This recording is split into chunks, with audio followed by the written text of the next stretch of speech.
ನಮಸ್ಕಾರ. ಇದೀಗ ತಾನೇ ಬಂದ ಮುಖ್ಯವಾದ ಮಾಹಿತಿಗಳು. ಎಲ್ಲಾ ಗೃಹಲಕ್ಷ್ಮಿ ಯೋಜನೆ ಫಲಾನುಭವಿಗಳಿಗೆ ಮುಖ್ಯವಾದ ಸೂಚನೆ. ಈ ತಪ್ಪು ಮಾಡಿ ಸಿಲುಕಿ ಹಾಕಿಕೊಳ್ಳಬೇಡಿ. ಏನಿದು ಮಾಹಿತಿ ನೋಡೋಣ. ಇನ್ನು ಗದಗದ ಗೃಹಲಕ್ಷ್ಮಿ ಯೋಜನೆ ಹಣದಿಂದಲೇ ಸರ್ಕಾರಿ ಶಾಲಾ ಮಕ್ಕಳಿಗೆ ಬ್ಯಾಗ್ ಕೊಡಿಸಿದಂತ ಮಹಿಳೆಯರು ವಿಡಿಯೋ ಸಾಮಾಜಿಕ ಜಾಲತಾಣದಲ್ಲಿ ವೈರಲ್ ಆಗಿದೆ. ಎಲ್ಲ ಮಾಹಿತಿಗಳು ಬಂದಿವೆ ಸ್ನೇಹಿತರೆ. ಮತ್ತೊಂದೆಡೆಯಲ್ಲಿ ಮುಖ್ಯಮಂತ್ರಿ ಬದಲಾವಣೆ ಬಗ್ಗೆ ಸಿಟಿ ರವಿಯವರು ವ್ಯಂಗ್ಯವಾಡಿದ್ದಾರೆ. ಮುಖ ಮಾತ್ರ ಬದಲಾವಣೆ, ಸಕಾರಾತ್ಮಕ ಬದಲಾವಣೆ ಇಲ್ಲ ಎಂದಿದ್ದಾರೆ. ಏನಿದು ಮಾಹಿತಿ ಎಂಬುದನ್ನು ಕೂಡ ನೋಡೋಣ. ಇನ್ನು ಸಿಎಂ ಸ್ಥಾನ ಏರುತ್ತಿರುವ ಡಿ ಕೆ ಶಿವಕುಮಾರ್ ಅವರಿಗೆ ಮತ್ತೊಂದು ಹೊಸ ತಲೆನೋವು. ಬೆಂಗಳೂರು ಅಭಿವೃದ್ಧಿ ಖಾತೆ ಮೇಲೆ ಸ್ವಪಕ್ಷದವರದ್ದೇ ಕಣ್ಣು. ಏನಿದು ಮಾಹಿತಿ ಎಂಬುದನ್ನು ಕೂಡ ನೋಡೋಣ ಸ್ನೇಹಿತರೆ. ರೈತರಿಗೆ ಮುಖ್ಯವಾದ ಸೂಚನೆ.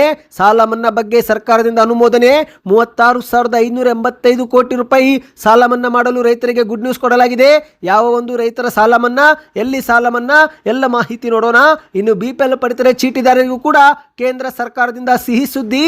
ಸಾರ್ಥಕ್ PDS ಯೋಜನೆ ಜಾರಿಗೆ ತರಲು ಗ್ರೀನ್ ಸಿಗ್ನಲ್ ಸಿಕ್ಕಿದೆ. ಏನಿದು ಯೋಜನೆ, ಯಾರಿಗೆ ಲಾಭವಾಗಲಿದೆ, ಈ ಎಲ್ಲ ಮಾಹಿತಿಗಳನ್ನು ಡೀಟೇಲ್ ಆಗಿ ನೋಡೋಕ್ಕೂ ಮೊದಲು ನೀವು ನಮ್ಮ ಚಾನಲ್ಗೆ ಮೊದಲು ಬಾರಿ ಭೇಟಿ ಕೊಡ್ತಾ ಇದ್ರೆ ಸುದ್ದಿ 9 ಯೂಟ್ಯೂಬ್ ಚಾನಲ್ಗೆ ಸಬ್ಸ್ಕ್ರೈಬ್ ಆಗಿ ಪಕ್ಕದಲ್ಲಿ ಕಾಣಿಸೋ ಗಂಟೆ ಕೂಡ ಒತ್ತಿ. ಇದರಿಂದ ಕರ್ನಾಟಕದ ಮಾಹಿತಿಗಳು ನಿಮಗೆ ಸಿಗುತ್ತವೆ. ವಿಡಿಯೋಗೆ ಲೈಕ್ ಮಾಡ್ತಾ ವಿಡಿಯೋನ ಪೂರ್ತಿಯಾಗಿ ನೋಡಿ. ಬನ್ನಿ ಸ್ನೇಹಿತರೆ, ಎಲ್ಲ ಮಾಹಿತಿಗಳನ್ನು ಡೀಟೇಲ್ ಆಗಿ ನೋಡೋಣ. ನೀವು ಕೂಡ ಗೃಹಲಕ್ಷ್ಮಿ ಯೋಜನೆ ಫಲಾನುಭವಿಗಳಾಗಿದ್ರೆ ಈಗಲೇ ವಿಡಿಯೋಗೆ ಲೈಕ್ ಮಾಡಿ. ಮತ್ತು ಮೇ ತಿಂಗಳಲ್ಲಿ 2,000 ರೂಪಾಯಿ ಬಂದಿತ್ತಾ, ಅದು ಕೂಡ ಕಮೆಂಟ್ ಮಾಡಿ. ಹೌದು, ಇದೀಗ ಜೂನ್ ತಿಂಗಳು ಕೂಡ ಪ್ರಾರಂಭವಾಗಿದ್ದು ಶೀಘ್ರವೇ ಮತ್ತೊಂದು ಕಂತು ಫಲಾನುಭವಿಗಳ ಬ್ಯಾಂಕ್ ಖಾತೆಗೆ ಜಮೆ ಆಗೋ ಸಾಧ್ಯತೆ ಇದೆ. ಹೌದು ಸ್ನೇಹಿತರೆ, ಒಂದು ಕಡೆಯಲ್ಲಿ ಡಿ ಕೆ ಶಿವಕುಮಾರ್ ಅವರು ಮುಖ್ಯಮಂತ್ರಿ ಸ್ಥಾನಕ್ಕಾಗಿ ಸಜ್ಜಾಗುತ್ತಿದ್ರೆ, ಮತ್ತೊಂದೆಡೆಯಲ್ಲಿ ಗೃಹಲಕ್ಷ್ಮಿಯರಿಗೂ ಕೂಡ ಮತ್ತೊಂದು ಕಂತು ಬಿಡುಗಡೆ ಮಾಡಲು ಸರ್ಕಾರ ಮುಂದಾಗಿದೆ. ಆದರೆ ಇದೇ ಮಧ್ಯೆ ಸಾಮಾಜಿಕ ಜಾಲತಾಣದಲ್ಲಿ ಒಂದು ಸುಳ್ಳು ಸುದ್ದಿ ಭಾರಿ ವೈರಲ್ ಆಗ್ತಾ ಇದೆ. ಹೌದು, ಸರ್ಕಾರ ಇದುವರೆಗೆ ಎಲ್ಲಿಯೂ ಕೂಡ 3 ಲಕ್ಷವರೆಗೆ ಸಾಲ ಬಗ್ಗೆ ಯಾವುದೇ ಒಂದು ಅಧಿಕೃತವಾದ ಘೋಷಣೆ ಮಾಡಿಲ್ಲ. ಆದರೆ ಸಾಮಾಜಿಕ ಜಾಲತಾಣಗಳಲ್ಲಿ ಗೃಹಲಕ್ಷ್ಮಿ ಲೋನ್ ಸಿಗುತ್ತೆ, 3 ಲಕ್ಷವರೆಗೆ ಸಾಲ ಸಿಗುತ್ತೆ ಎಂಬ ಒಂದು ಸುಳ್ಳು ಸುದ್ದಿ ಭಾರಿ ವೈರಲ್ ಆಗಿದೆ. ಸರ್ಕಾರದಿಂದ ಇಂತಹ ಯಾವುದೇ ಯೋಜನೆ ಅಧಿಕೃತವಾಗಿ ಪ್ರಕಟವಾಗಿಲ್ಲ ಸ್ನೇಹಿತರೆ. ನಿಮ್ಮ ಮೊಬೈಲ್ಗೆ ಯಾವುದಾದರೂ ಕರೆ ಅಥವಾ ಮೆಸೇಜ್ ಲಿಂಕ್ ಬಂದರೆ ದಯವಿಟ್ಟು ಕ್ಲಿಕ್ ಮಾಡಲು ಹೋಗಬೇಡಿ. ಹೌದು, ಈಗ ಗೃಹಲಕ್ಷ್ಮಿ ಯೋಜನೆ ಫಲಾನುಭವಿಗಳಿಗೆ ಇಂತಹ ಒಂದು ಮೆಸೇಜು ಸಾಮಾಜಿಕ ಜಾಲತಾಣದಲ್ಲಿ ವೈರಲ್ ಆಗ್ತಾ ಇದೆ. ಗೃಹಲಕ್ಷ್ಮಿ ಲೋನ್ ಯೋಜನೆ ಎಂಬ ಅಧಿಕೃತ ಯೋಜನೆ ಪ್ರಕಟವಾಗಿರುವುದಿಲ್ಲ. ಹಾಗಾಗಿ ಜನರು ಮೋಸ ಹೋಗಬಾರದು ಎಂದು ಮಹಿಳಾ ಮತ್ತು ಮಕ್ಕಳ ಕಲ್ಯಾಣ ಇಲಾಖೆ ಅಧಿಕಾರಿಗಳು ಎಚ್ಚರಿಕೆ ಕೊಟ್ಟಿದ್ದಾರೆ. ಇದು ಸುಳ್ಳು ಸುದ್ದಿಯಾಗಿದ್ದು ಸರ್ಕಾರದಿಂದ ಯಾವುದೇ ಅಧಿಕೃತ ಮಾಹಿತಿ ಇನ್ನೂ ಪ್ರಕಟವಾಗಿಲ್ಲ. ಹಾಗಾಗಿ ಯಾವುದೇ ಅಪರಿಚಿತ ಕರೆ ಅಥವಾ APK ಫೈಲ್ ಲಿಂಕ್ ಬಂದರೆ ಇನ್ಸ್ಟಾಲ್ ಮಾಡಬೇಡಿ.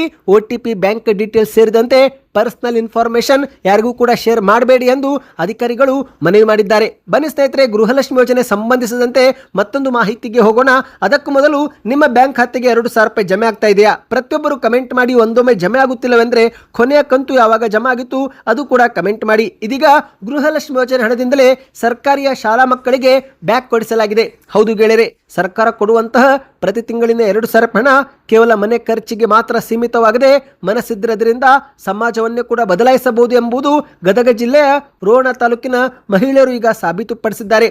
ಗೃಹಲಕ್ಷ್ಮಿ ಯೋಜನೆ ಹಣವನ್ನು ತಮ್ಮ ಸ್ವಂತಕ್ಕೆ ಬಳಸಿಕೊಳ್ಳದೆ ಅದೇ ಹಣವನ್ನು ಕೂಡಿಟ್ಟು ಶಾಲಾ ಮಕ್ಕಳಿಗೆ ಬ್ಯಾಗ್ ಕೊಡಿಸುವ ಮೂಲಕ ಮಕ್ಕಳ ಮುಖದಲ್ಲಿ ನಗು ಮೂಡುವಂತೆ ಮಾಡಿದ್ದಾರೆ. ಹೌದು, ತಮಗೆ ಜಮೆ ಆಗುತ್ತಿರುವ 2,000 ರೂಪಾಯಿ ಹಣವನ್ನು ಮಹಿಳೆಯರು ವ್ಯರ್ಥ ಮಾಡದೆ ಒಂದು ಕಡೆಗೆ ಒಟ್ಟುಗೂಡಿಸಿ ಶಾಲೆ ಪುನರಾರಂಭಗೊಳ್ಳುವ ದಿನದಂದೇ ಬಡ ಕುಟುಂಬ ಮಕ್ಕಳಿಗೆ ಹೊರೆ ಆಗಬಾರದು ಎಂಬ ಉದ್ದೇಶದಿಂದ ಆ ಎಲ್ಲ ಹಣದಿಂದ ಸುಂದರವಾದ ಸ್ಕೂಲ್ ಬ್ಯಾಗ್ ಖರೀದಿಸಿ ಮಕ್ಕಳಿಗೆ ಉಚಿತವಾಗಿ ವಿತರಿಸಿದ್ದಾರೆ. ಸ್ನೇಹಿತರೆ, ನಿಮ್ಮ ಬ್ಯಾಂಕ್ ಖಾತೆಗೂ 2,000 ರೂಪಾಯಿ ಜಮೆ ಆಗ್ತಾ ಇದೆಯಾ? ದಯವಿಟ್ಟು ಕಮೆಂಟ್ ಮಾಡಿ. ಬನ್ನಿ ಮತ್ತೊಂದು ಮಾಹಿತಿಗೆ ಹೋಗೋಣ. ಇದೀಗ ನಾಳೆ ಸಂಜೆ 4 ಗಂಟೆ ಸುಮಾರು ಡಿ ಕೆ ಶಿವಕುಮಾರ್ ಅವರು ಮುಖ್ಯಮಂತ್ರಿಯಾಗಿ ಪದಗ್ರಹಣ ಸ್ವೀಕಾರ ಮಾಡಲಿದ್ದಾರೆ. ಹೌದು, ನಾಳೆನೇ ಪ್ರಮಾಣ ವಚನ ಇರಲಿದ್ದು ಇದೇ ಸಮಯದಲ್ಲಿ ಸಿಟಿ ರವಿಯವರು ಈ ಬಗ್ಗೆ ವ್ಯಂಗ್ಯವಾಡಿದ್ದಾರೆ. ಮುಖ ಮಾತ್ರ ಬದಲಾವಣೆ ಆಗ್ತಾ ಇದೆ, ಸಕಾರಾತ್ಮಕ ಬದಲಾವಣೆ ಇಲ್ಲ ಎಂದು ಹೇಳಿಕೆ ಕೊಟ್ಟಿದ್ದಾರೆ. ಹೌದು, ಮುಂದಿನ 2 ವರ್ಷಗಳ ಅವಧಿಗೆ ಡಿ ಕೆ ಶಿವಕುಮಾರ್ ಅವರು ಮುಖ್ಯಮಂತ್ರಿ ಆಗುತ್ತಿರುವುದು ಕೇವಲ ಮುಖ ಬದಲಾವಣೆ ಅಷ್ಟೇ ಹೊರತು ಇದರಿಂದ ಸರ್ಕಾರದ ಆಡಳಿತ ನೀತಿಯಲ್ಲಿ ಯಾವುದೇ ಸಕಾರಾತ್ಮಕ ಬದಲಾವಣೆ ತರಲು ಸಾಧ್ಯವಿಲ್ಲ ಎಂದು ವಿಧಾನ ಪರಿಷತ್ ಸದಸ್ಯ ಸಿಟಿ ರವಿಯವರು ಬೆಂಗಳೂರಲ್ಲಿ ಹೇಳಿಕೆ ಕೊಟ್ಟಿದ್ದಾರೆ. ಹೌದು, ಒಂದು ಕಡೆಯಲ್ಲಿ ನೂತನ ಮುಖ್ಯಮಂತ್ರಿಯಾಗಿ ಡಿ ಕೆ ಶಿವಕುಮಾರ್ ಅವರು ಕರ್ನಾಟಕದ ಚುಕ್ಕಾಣಿ ಹಿಡಿಯಲು ಮುಂದಾಗಿದ್ದು ಇದೇ ವೇಳೆ ಬಿಜೆಪಿ ನಾಯಕರು ಟೀಕಾಸ್ತ್ರ ಪ್ರಯೋಗಿಸಲು ಆರಂಭ ಮಾಡಿದ್ದಾರೆ. ಮಾಧ್ಯಮಗಳ ಮುಂದೆ ಮಾತಾಡಿದಂತ ಸಿಟಿ ರವಿಯವರು ರಾಜ್ಯದಲ್ಲಿ ಈ ಹಿಂದೆ ಇದ್ದದ್ದು ಕೂಡ ಕಾಂಗ್ರೆಸ್ ಸರ್ಕಾರ, ಮುಂದಿನ 2 ವರ್ಷ ಕಾಲ ಇರುವುದು ಕೂಡ ಅದೇ ಕಾಂಗ್ರೆಸ್ ಸರ್ಕಾರ. ಉಪಮುಖ್ಯಮಂತ್ರಿ ಆಗಿದ್ದವರು ಈಗ ಮುಖ್ಯಮಂತ್ರಿ ಹುದ್ದೆಗೆ ಇರುತ್ತಿದ್ದಾರೆ. ಅದು ಬಿಟ್ಟರೆ ಜನಸಾಮಾನ್ಯರ ಬದುಕಿನಲ್ಲಿ ಯಾವುದೇ ಕ್ರಾಂತಿಕಾರಿ ಆಡಳಿತಾತ್ಮಕ ಸುಧಾರಣೆ ಕಂಡು ಬರೋದಿಲ್ಲ ಎಂದು ಸಿಟಿ ರವಿಯವರು ಹೇಳಿಕೆ ಕೊಟ್ಟಿದ್ದಾರೆ. ಇದೀಗ ಸಿಎಂ ಸ್ಥಾನ ಬದಲಾವಣೆ ಜೊತೆಗೆ ಅಧಿಕಾರ ಬದಲಾವಣೆ ಪ್ರಕ್ರಿಯೆಯಲ್ಲಿ ಕೆಲವು ಸಚಿವರು ಮತ್ತು ತಮ್ಮ ಸ್ಥಾನ ಕಳೆದುಕೊಳ್ಳಬಹುದು ಅಥವಾ ಬೇರೆ ಹೊಸ ಮುಖಗಳು ಸಚಿವ ಸಂಪುಟ ಸೇರಬಹುದು. ಅದು ಬಿಟ್ಟರೆ ಬೇರೆ ಏನು ಕೂಡ ಬದಲಾವಣೆ ಆಗುವುದು ಸಾಧ್ಯವಿಲ್ಲ. ಈ ಒಂದು ಹೊಸ ಸರ್ಕಾರವು ರಾಜ್ಯದ ಜನರಿಗೆ ಭ್ರಷ್ಟಾಚಾರ ಮುಕ್ತ ಆಡಳಿತ ನೀಡುತ್ತೆ ಎಂಬ ವಿಶ್ವಾಸ ನನಗಂತೂ ಖಂಡಿತವಾಗಿ ಇಲ್ಲ ಎಂದು ಸಿಟಿ ರವಿಯವರು ಸ್ಪಷ್ಟಪಡಿಸಿದ್ದಾರೆ. ಸದ್ಯ ಸಿಟಿ ರವಿಯವರ ಈ ಒಂದು ಹೇಳಿಕೆಗಳು ಸಾರ್ವಜನಿಕ ಮತ್ತು ರಾಜಕೀಯ ವಲಯದಲ್ಲಿ ಭಾರಿ ಚರ್ಚೆಗೆ ಕಾರಣವಾಗಿದೆ. ಇದೇ ವೇಳೆ ಮತ್ತೆ ಮುಂದುವರೆದು ಮಾತಾಡಿದಂಥ ಸಿಟಿ ರವಿಯವರು ಕಳೆದ 3 ವರ್ಷ ಅವಧಿಯಲ್ಲಿ ರಾಜ್ಯ ಸರ್ಕಾರದ ಸಚಿವರು ಸಾರ್ವಜನಿಕರ ಸಮಸ್ಯೆ ಆಲಿಸುವಲ್ಲಿ ಸಂಪೂರ್ಣವಾಗಿ ವಿಫಲವಾಗಿದ್ದಾರೆ. ರಾಜ್ಯದ ಯಾವುದೇ ಭಾಗದಲ್ಲೂ ಸಚಿವರು ಪ್ರವಾಸ ಮಾಡಿ ಜನರ ಕಷ್ಟಗಳನ್ನು ಸ್ಪಂದಿಸಿಲ್ಲ. ಕೆಲವು ಸಚಿವರು ಅನಗತ್ಯ ವಿವಾದಾತ್ಮಕ ಹೇಳಿಕೆ ಕೊಡುವ ಮೂಲಕ ತಾವು ಅಧಿಕಾರದಲ್ಲಿ ಇದ್ದೇವೆ ಎಂಬುದನ್ನು ಮಾಧ್ಯಮಗಳ ಮುಂದೆ ಪ್ರದರ್ಶನ ಮಾಡಿಕೊಂಡಿದ್ದಾರೆ ಹೊರತು ಇನ್ನೂ ಕೆಲ ಸಚಿವರು ಇದ್ರೂ ಕೂಡ ಇಲ್ಲದಂತೆ ನಿಷ್ಕ್ರಿಯರಾಗಿದ್ದಾರೆ ಎಂದು ಸಿಟಿ ರವಿಯವರು ಟೀಕೆ ಮಾಡಿದ್ದಾರೆ. ಬನ್ನಿ ಸ್ನೇಹಿತರೆ, ಮತ್ತೊಂದು ಮಾಹಿತಿಗೆ ಹೋಗೋಣ. ಮುಖ್ಯಮಂತ್ರಿ ಸ್ಥಾನ ಏರುತ್ತಿರುವ ಡಿ.ಕೆ. ಶಿವಕುಮಾರ್ ಅವರಿಗೆ ಹೊಸ ತಲೆನೋವು ಶುರುವಾಗಿದೆ. ಹೌದು, ಈ ಒಂದು ಹಿಂದೆ ಡಿ.ಕೆ. ಶಿವಕುಮಾರ್ ಅವರು ಬ್ರ್ಯಾಂಡ್ ಬೆಂಗಳೂರು ಅಭಿವೃದ್ಧಿ ಬಗ್ಗೆ ಘೋಷಣೆ ಮಾಡಿದ್ರು. 3 ವರ್ಷಗಳಿಂದ ಉಪಮುಖ್ಯಮಂತ್ರಿ ಆಗೋ ಜೊತೆಗೆ ಬೆಂಗಳೂರು ಅಭಿವೃದ್ಧಿ ಖಾತೆ ಸಚಿವರಾಗಿಯೂ ಕೂಡ ಅವರು ಜವಾಬ್ದಾರಿ ನಿರ್ವಹಿಸಿದ್ದಾರೆ. ಆದರೆ ಇದೀಗ ಸಿಎಂ ಸ್ಥಾನ ಏರುತ್ತಿರುವ ಡಿ.ಕೆ. ಶಿವಕುಮಾರ್ ಅವರು ಆ ಒಂದು ಬೆಂಗಳೂರು ಅಭಿವೃದ್ಧಿ ಖಾತೆ ಬಿಟ್ಟು ಕೊಡ್ತಾರಾ ಅಥವಾ ಅದನ್ನೇ ಮುಂದುವರಿಸುತ್ತಾರೆ ಎನ್ನುವುದು ಕೂಡ ಪ್ರಶ್ನೆ ಆಗಿದೆ. ಅಷ್ಟು ಮಾತ್ರವಲ್ಲ ಸ್ನೇಹಿತರೆ, ಈಗ ಬೆಂಗಳೂರು ಅಭಿವೃದ್ಧಿ ಖಾತೆ ಮೇಲೆ ಸ್ವಪಕ್ಷದವರೇ ಕಣ್ಣಿಟ್ಟಿದ್ದಾರೆ. ಹೌದು, ಮುಖ್ಯಮಂತ್ರಿ ಆದ ಮೇಲೂ ಕೂಡ ಡಿ.ಕೆ. ಶಿವಕುಮಾರ್ ಅವರೇ ಖಾತೆ ನಿರ್ವಹಿಸುತ್ತಾರೆ ಎಂಬುದೊಂದು ಪ್ರಶ್ನೆ ಆಗಿದ್ದು, ಆದರೆ ಮತ್ತೊಂದೆಡೆಯಲ್ಲಿ ಒಂದೊಮ್ಮೆ ಡಿ.ಕೆ. ಶಿವಕುಮಾರ್ ಅವರು ಈ ಖಾತೆ ಬಿಟ್ಟು ಕೊಡದಿದ್ರೆ ಆಗ ಸ್ವಪಕ್ಷದವರು ಆಕ್ಷೇಪ ವ್ಯಕ್ತಪಡಿಸುವ ಸಾಧ್ಯತೆ ಇದೆ. ಹೌದು ಸ್ನೇಹಿತರೆ, ಇದೀಗ ಕರ್ನಾಟಕದ ರಾಜಕೀಯದಲ್ಲಿ ದೊಡ್ಡ ಪ್ರಶ್ನೆ ಹುಟ್ಟಿಕೊಂಡಿದೆ. ಬೆಂಗಳೂರಲ್ಲಿ ಮಹತ್ವದ ಯೋಜನೆ ಅನುಷ್ಠಾನಕ್ಕೆ ತರಬೇಕು ಎಂದಿರುವ ಡಿ.ಕೆ. ಶಿವಕುಮಾರ್ ಅವರು ಸ್ವತಃ ಬೆಂಗಳೂರು ಅಭಿವೃದ್ಧಿ ಖಾತೆ ಜವಾಬ್ದಾರಿ ಮುಂದುವರಿಸುತ್ತಾರೋ ಅಥವಾ ಬೇರೆಯವರಿಗೆ ಬಿಟ್ಟು ಕೊಡುತ್ತಾರೋ ಎಂಬುದು ನಾಳೆ ಪದಗ್ರಹಣ ಸಮಯದಲ್ಲಿ ಗೊತ್ತಾಗುವ ಸಾಧ್ಯತೆ ಇದೆ. ಮೂಲಗಳ ಪ್ರಕಾರ ಬಹುಶಃ ಡಿ.ಕೆ. ಶಿವಕುಮಾರ್ ಅವರು ಈ ಒಂದು ಬೆಂಗಳೂರು ಅಭಿವೃದ್ಧಿ ಖಾತೆಯನ್ನು ತಮ್ಮಲ್ಲಿನೇ ಉಳಿಸಿಕೊಳ್ಳಬಹುದು ಎಂದು ಹೇಳಲಾಗ್ತಾ ಇದೆ. ಆದರೆ ಮತ್ತೊಂದೆಡೆಯಲ್ಲಿ ಕೆಲ ಕಾಂಗ್ರೆಸ್ ಸಚಿವರಿಂದ ಈ ಬಗ್ಗೆ ತೀವ್ರ ವಿರೋಧವೂ ಕೂಡ ವ್ಯಕ್ತವಾಗಿದೆ. ಬೆಂಗಳೂರು ಅಭಿವೃದ್ಧಿಗೆ ಪೂರ್ಣಾವಧಿ ಸಚಿವರು ಬೇಕು ಎಂಬುದು ಸ್ವಪಕ್ಷದ ಕೆಲವು ನಾಯಕರ ವಾದವಾಗಿದೆ ಸ್ನೇಹಿತರೆ. ಹಾಗಾಗಿ ನಾಳೆ ಪದಗ್ರಹಣ ಸಮಯದಲ್ಲಿ ಎಲ್ಲವೂ ಕೂಡ ಗೊತ್ತಾಗುತ್ತೆ. ಬನ್ನಿ ಸ್ನೇಹಿತರೆ, ಮತ್ತೊಂದು ಮಾಹಿತಿಗೆ ಹೋಗೋಣ. ನೀವು ಕೂಡ ರೈತರಾಗಿದ್ದು ಸಾಲ ಮಾಡಿದ್ರೆ ಕಮೆಂಟ್ನಲ್ಲಿ ಯಾವ ವರ್ಷದಲ್ಲಿ ಸಾಲ ಮಾಡಿದ್ದೀರಾ ಕಮೆಂಟ್ ಮಾಡಿ. ಇದೀಗ ರೈತರಿಗೆ ಒಂದು ಸಿಹಿ ಸುದ್ದಿ. ಸುಮಾರು 36,585 ಕೋಟಿ ರೂಪಾಯಿ ಸಾಲ ಮನ್ನಾ ಮಾಡಲು ಸರ್ಕಾರ ಗ್ರೀನ್ ಸಿಗ್ನಲ್ ಕೊಟ್ಟಿದೆ. ಹೌದು ಗೆಳೆಯರೆ, ಕೃಷಿಯನ್ನೇ ನಂಬಿಕೊಂಡು ಬದುಕುತ್ತಿರುವ ಅನ್ನದಾತರಿಗೆ ಮಳೆಗಾಲದ ಆರಂಭದ ಸಮಯದಲ್ಲೇ ಒಂದು ಗುಡ್ ನ್ಯೂಸ್ ಸಿಕ್ಕಿದೆ. ಇಂದು ನಡೆದಂತ ಸಚಿವ ಸಂಪುಟ ಸಭೆಯಲ್ಲಿ ಸರ್ಕಾರ ರೈತರ ಸಾಲ ಮನ್ನಾಗೆ ಅನುಮೋದನೆ ಕೊಟ್ಟಿದೆ. ಹೌದು, ಮಹಾರಾಷ್ಟ್ರದ ರಾಜ್ಯದ ರೈತರಿಗೆ ಇವತ್ತು ಒಂದು ಗುಡ್ ನ್ಯೂಸ್ ಸಿಕ್ಕಿದೆ ಸ್ನೇಹಿತರೆ. ಮಹಾರಾಷ್ಟ್ರದ ರೈತರಿಗೆ ಇಂದಿನ ಸಚಿವ ಸಂಪುಟ ಸಭೆಯಿಂದ ಐತಿಹಾಸಿಕ ಮತ್ತು ಬಹಳ ಮಹತ್ವದ ಸುದ್ದಿ ಹೊರಬಿದ್ದಿದೆ. ಬಜೆಟ್ನಲ್ಲಿ ಘೋಷಣೆ ಮಾಡಲಾಗಿದ್ದಂತ ಸಾಲ ಮನ್ನಾ ಭರವಸೆ ಎಂದು ಚರ್ಚಿಸಿ ಅಂತಿಮವಾಗಿ ಅನುಮೋದಿಸಲಾಗಿದೆ. ಮಾಹಿತಿಯ ಪ್ರಕಾರ ಸ್ನೇಹಿತರೆ, ಇಂದಿನ ಸಚಿವ ಸಂಪುಟ ಸಭೆಯಲ್ಲಿ ಈ ಒಂದು ಸಾಲ ಮನ್ನಾ ಬಗ್ಗೆ ಚರ್ಚೆ ಮಾಡಲಾಗಿದೆ.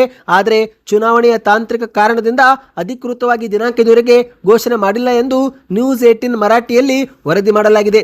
ಮಾಹಿತಿಯ ಪ್ರಕಾರ ಸುಮಾರು 36,585 ಕೋಟಿ ರೂಪಾಯಿಗಳ ಸಾಲ ಮನ್ನಾ ಮಾಡಲು ಸರ್ಕಾರ ಗ್ರೀನ್ ಸಿಗ್ನಲ್ ಕೊಟ್ಟಿದ್ದು, ಮಹಾರಾಷ್ಟ್ರದ ಸುಮಾರು 65 ಲಕ್ಷಕ್ಕೂ ಹೆಚ್ಚು ರೈತರ ಸಾಲ ಮನ್ನಾವಾಗಲಿದೆ ಎಂದು ಹೇಳಲಾಗ್ತಾ ಇದೆ. ಹೌದು, ಮಹಾರಾಷ್ಟ್ರ ಸರ್ಕಾರದ ಈ ಒಂದು ನಿರ್ಧಾರದಿಂದ ಮಹಾರಾಷ್ಟ್ರದಲ್ಲಿ ಸುಮಾರು 65 ಲಕ್ಷ ರೈತ ಕುಟುಂಬಗಳು ಸಾಲದ ಹೊರೆಯಿಂದ ಭಾರಿ ಪರಿಹಾರ ಪಡೆದುಕೊಳ್ಳಲಿದೆ. ಕರ್ನಾಟಕದಲ್ಲೂ ಕೂಡ ಸಾಲ ಮನ್ನಾವಾಗಬೇಕಂದ್ರೆ ಕಮೆಂಟ್ನಲ್ಲಿ ಕರ್ನಾಟಕ ಸಾಲ ಮನ್ನಾ ಎಂದು ಪ್ರತಿಯೊಬ್ಬರು ಕಮೆಂಟ್ ಮಾಡಿ. ಬನ್ನಿ ಕೊನೆಯ ಮಾಹಿತಿಗೆ ಹೋಗೋಣ.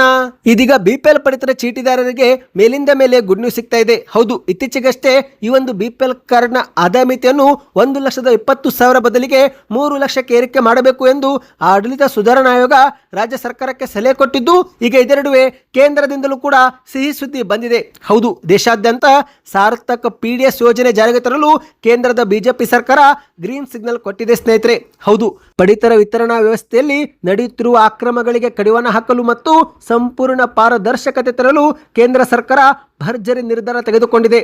ಬಹುನಿರೀಕ್ಷಿತ ಸಾರ್ಥಕ ಪಿಡಿಎಸ್ ಯೋಜನೆಗೆ ಕೊನೆಗೂ ಕೇಂದ್ರ ಅಸ್ತು ಎಂದಿದೆ. ದೇಶದ ಜನರಿಗೆ ಅಗತ್ಯವಿರುವಷ್ಟು ಮತ್ತು ಗುಣಮಟ್ಟದ ಆಹಾರ ಒದಗಿಸಲು ಈ ಒಂದು ಕೇಂದ್ರ ಸರ್ಕಾರ ಸಾರ್ಥಕ್ ಯೋಜನೆ ಜಾರಿಗೆ ಮಾಡಿದೆ. ಮಾಹಿತಿಯ ಪ್ರಕಾರ ರಾಷ್ಟ್ರೀಯ ಆಹಾರ ಭದ್ರತಾ ಕಾಯ್ದೆಯಡಿಯಲ್ಲಿ ದೇಶದ ಸುಮಾರು 81 ಕೋಟಿ ಜನರಿಗೆ ಆಹಾರ ಧಾನ್ಯಗಳನ್ನು ಸಮರ್ಥವಾಗಿ ತಲುಪಿಸಲು ಸಾರ್ಥಕ ಪಿಡಿಎಸ್ ಯೋಜನೆ ಸಹಕಾರಿಯಾಗಲಿದೆ. ಅದಕ್ಕಾಗಿಯೇ ಸರ್ಕಾರ 25,530 ಕೋಟಿ ರೂಪಾಯಿಗಳನ್ನು ಕೂಡ ಘೋಷಣೆ ಮಾಡಿದೆ.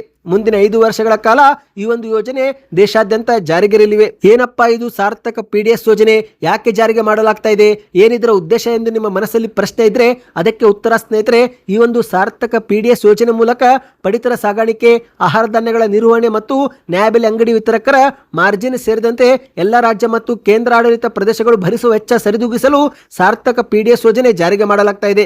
ಹೌದು, ಪಡಿತರ ವಿತರಣಾ ವ್ಯವಸ್ಥೆಯಲ್ಲಿ ಆಗುತ್ತಿರುವ ಲೋಪದೋಷ ಮತ್ತು ಆಕ್ರಮವನ್ನು ತಡೆಗಟ್ಟಲು ತಂತ್ರಜ್ಞಾನ ಬಳಸಿಕೊಳ್ಳುವ ಮೂಲಕ ಈ ಹೊಸ ನಿಯಮ ಜಾರಿಗೆ ಆಗಲಿದೆ. ವಿಶೇಷ ಅಪ್ಲಿಕೇಶನ್ ಒಂದನ್ನು ಪರಿಚಯಿಸಲಾಗುತ್ತಿದ್ದು, ಆಹಾರ ಧಾನ್ಯ ದಾಸ್ತಾನು ಮತ್ತು ವಿತರಣೆಯಲ್ಲಿ ಯಾವುದೇ ಅಕ್ರಮ ನಡೆದಂತೆ ಇದು ತಡೆಯುತ್ತೆ ಸ್ನೇಹಿತರೆ. ಹೌದು, ಮುಖ್ಯವಾಗಿ ಈ ಯೋಜನೆ ಜಾರಿಗೆ ಮಾಡಿದ ಬಳಿಕ ಗೋದಾಮುಗಳಿಂದ ಹೊರಡುತ್ತಿರುವ ಆಹಾರ ಧಾನ್ಯಗಳು ಯಾವ ನ್ಯಾಯಬೆಲೆ ಅಂಗಡಿಗಳಿಗೆ ಎಷ್ಟು ಮಟ್ಟ ತಲುಪಿವೆ ಎಂಬುದು ಕೂಡ ರಿಯಲ್ ಟೈಮ್ ನಲ್ಲಿ ಗೊತ್ತಾಗುತ್ತೆ. ಅಷ್ಟು ಮಾತ್ರವಲ್ಲ ಸ್ನೇಹಿತರೆ, ರೇಷನ್ ಕಾರ್ಡ್ ನಿರ್ವಹಣೆ, ಹೊಸ ಕಾರ್ಡ್ ಅರ್ಜಿ ಸಲ್ಲಿಕೆ ಮತ್ತು ತಿದ್ದುಪಡಿ ಪ್ರಕ್ರಿಯೆಯು ಕೂಡ ಇನ್ನಷ್ಟು ಸುಲಭವಾಗುತ್ತೆ ಮತ್ತು ಅರ್ಹ ಫಲಾನುಭವಿಗಳಿಗೆ ಮಾತ್ರ ಪಡಿತರ ಸಿಗಲು ಈ ಸಾರ್ಥಕ PDS ಯೋಜನೆ ಸಹಾಯವಾಗಲಿದೆ. ಮುಖ್ಯವಾಗಿ ಸ್ನೇಹಿತರೆ, ಕಾಳಸಂತೆಯಲ್ಲಿ ಮಾರಾಟ ಇನ್ನು ಮುಂದೆ ಕಟ್ಟಾಗುತ್ತೆ. ಯಾಕಂದ್ರೆ ಗೋದಾಮುಗಳಿಂದ ಎಷ್ಟು ಪ್ರಮಾಣದ ಅಕ್ಕಿ ಬೆಳೆಕಾಳು ಬಿಡುಗಡೆ ಆಗಿದೆ ಎಲ್ಲ ಮಾಹಿತಿ ಇಲ್ಲಿ ಗೊತ್ತಾಗುತ್ತೆ. ಹಾಗಾಗಿ ಈ ಸಾರ್ಥಕ ಯೋಜನೆ ದೇಶಾದ್ಯಂತ ಜಾರಿಗೆ ತರಲು ಕೇಂದ್ರ ಸರ್ಕಾರ ನಿರ್ಧಾರ ಮಾಡಿದೆ. ಸದ್ಯಕ್ಕೆ ಎಷ್ಟೇ ಇತ್ತು, ಈ ಮಾಹಿತಿಗಳು ಇಷ್ಟವಾಗಿದ್ರೆ ಚಾನಲ್ಗೆ ಸಬ್ಸ್ಕ್ರೈಬ್ ಆಗಿ.